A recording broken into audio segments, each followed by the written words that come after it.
Nós temos ladrões aqui especiais, que infelizmente conseguem chegar à presidência da República. O senhor me desculpa estar interrompendo o senhor, porque eu tenho menos tempo. Mas eu tenho a minha fala aqui e eu tenho direito de falar. Então eu estou querendo ficar satisfeita com a minha fala, o senhor está no meu tempo. Então eu estou gostando que o senhor... Então, qualquer pessoa, qualquer cidadão brasileiro que entrou dentro dos prédios públicos, o senhor, com o conhecimento jurídico que o senhor está dizendo que é uma pessoa que tem que ser responsabilizada e que estava realmente invadindo e que teria que ser presa. É isso que o senhor está dizendo. De acordo com o que me foi apresentado nos depoimentos dos policiais... Né? Não, eu estou querendo saber, não é de acordo com os policiais. Pessoa, não. Qualquer pessoa, o senhor disse aqui que qualquer pessoa... O senhor me desculpa estar interrompendo o senhor, porque eu tenho menos tempo. Mas eu tenho a minha fala aqui e eu tenho direito de falar. Então eu estou querendo ficar satisfeita com a minha fala, o senhor está no meu tempo. Então eu estou gostando que o senhor... A senhora tem o direito de falar, de perguntar, mas ele tem a obrigação de responder. Portanto, a senhora vai falar e depois eu vou conceder o tempo que for necessário para ele responder. O senhor não tem direito a isso de interromper meu tempo. E eu quero dizer que no meu tempo eu tenho que estar contemplada, porque o senhor tem que entender o que eu estou falando.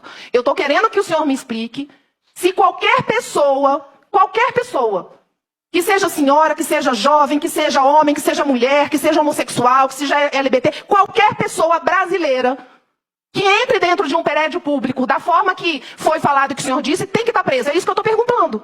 Simples assim. Naquele contexto, sim. Naquele contexto que me foi apresentado, pessoas que estavam se manifestando e entraram no prédio, sim. Agora, se a senhora quiser me dar um outro exemplo... Não, é naquele contexto. O senhor está me dizendo naquele contexto. Doutor Leonardo, deixa a senhora fazer todas as perguntas que ela quiser no tempo dela e depois eu vou conceder o tempo necessário para a vossa senhoria. É naquele contexto. Naquele contexto, sim. Como então tá, então nós tivemos um invasor que se chama Adriano Machado.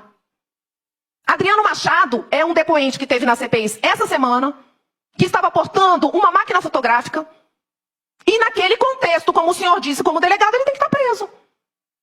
Ou existem pessoas brasileiras que podem entrar dentro do patrimônio público e não estar presa?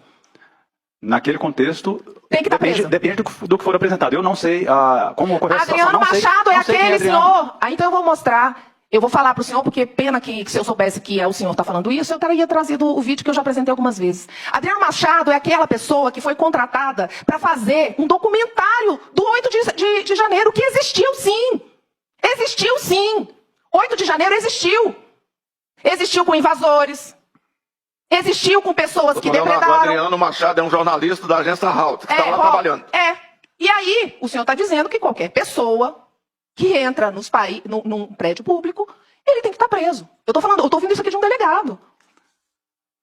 Ou existe pessoa que pode entrar dentro de um prédio público num contexto de invasão e que não pode estar preso?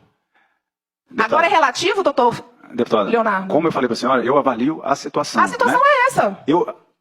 Aquela situação, aquelas pessoas foram apresentadas no DECOR, e eu colhi o depoimento dos apresentantes, das pessoas que prenderam essas pessoas, né? Essas pessoas que prenderam, esses indivíduos que prenderam essas pessoas, têm fé pública, são policiais, são militares. Né? A avaliação que o delegado de polícia faz naquele momento, ela é de acordo com aqueles elementos. É uma análise primária, né? De acordo com o que nos é apresentado. Né? O que o senhor tá falando. Se o Adriano Machado tivesse sido apresentado junto com aquelas pessoas e os policiais militares e o militar do Exército tivesse me apresentado no mesmo contexto. Surpreendia.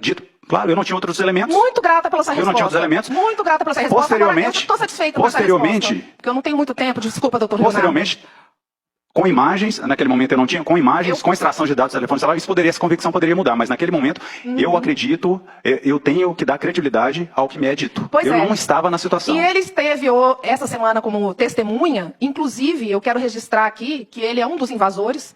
Nenhuma das pessoas que aparecem na filmagem foi registrado a prisão delas, e que eu acho muito importante como delegado, e eu estou dizendo aqui com o senhor, estou num enfrentamento com o senhor, mas eu vejo que o senhor é uma pessoa séria, quero reconhecer isso. E que o senhor, eu vou fazer questão que através do meu gabinete chegue em mãos do senhor o depoimento e o olhar e a cara dessas pessoas.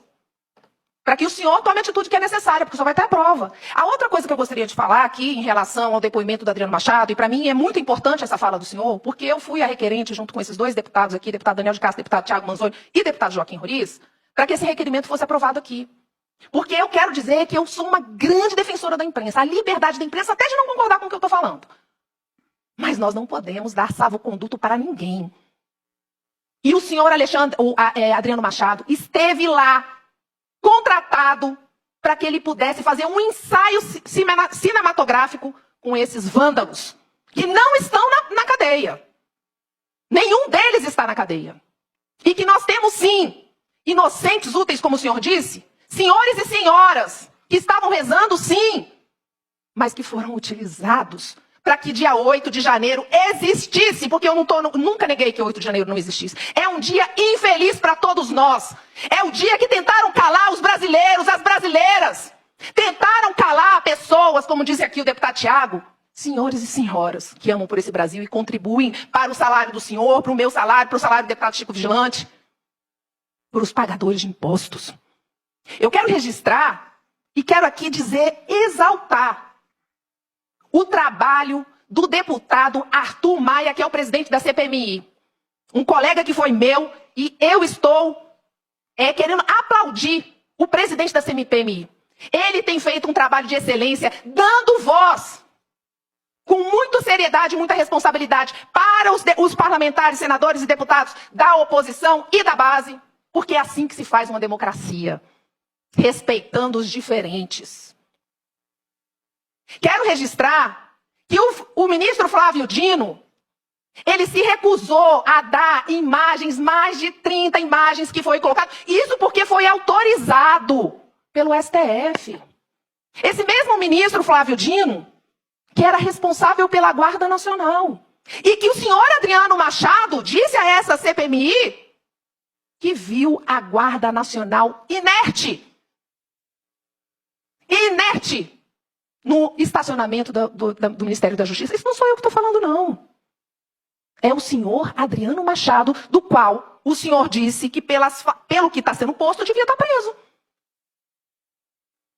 E que estava sendo contratado por uma agência para fazer um cinema do 8 de janeiro. Fazendo, sim, como o senhor dessa semana, o senhor Miguel Ritter, que eu conheci a filha dele, Gabriela Ritter, uma advogada, que uniu várias famílias que estão presos lá, senhoras e senhores, que eu fui visitar, e que a gente vê que não são criminosos, que nem os criminosos que muitas das vezes estão no poder. Que já tiveram, sim, presos por atos de corrupção. E essa corrupção, que eu digo, que eu já ouvi de delatores da CPI do BNDES, do qual eu era vice-presidente, e que roubaram o nosso Brasil. Só no BNDES roubaram R$500 bilhão. Roubo, seu Leonardo. Mata. Roubo tira a oportunidade das nossas crianças. Roubo faz com que as pessoas não tenham acesso à saúde. Roubo é isso. Não é só o ladrão que rouba o celular, não. Nós temos ladrões aqui especiais, que infelizmente conseguem chegar à presidência da República. Essa é a situação do nosso Brasil.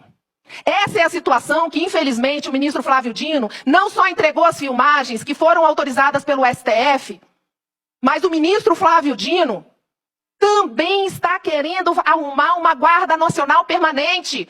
E que nós, parlamentares, os 24 parlamentares desse Distrito Federal, temos que estar unidos para que nós não possamos permitir isso. Porque, como o senhor disse, senhor doutor Leonardo, a Polícia Civil de nossa Brasília é uma referência nacional. Como o senhor disse, a nossa Polícia Militar é uma referência nacional.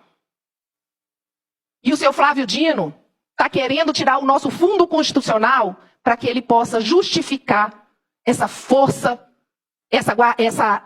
nacional. Você não precisa ficar preocupado com o tempo, não. Eu tenho que estar. O meu tempo, eu vou falar o tempo que eu quiser. E como eu quiser e o que eu quiser. Que Deus abençoe o senhor. Que Deus abençoe a sua família. Agora que me abençoe também. E que abençoe a todos nós aqui. Porque esse papel que eu estou fazendo como mulher não é fácil. Não é fácil para mim, não é fácil para minha família.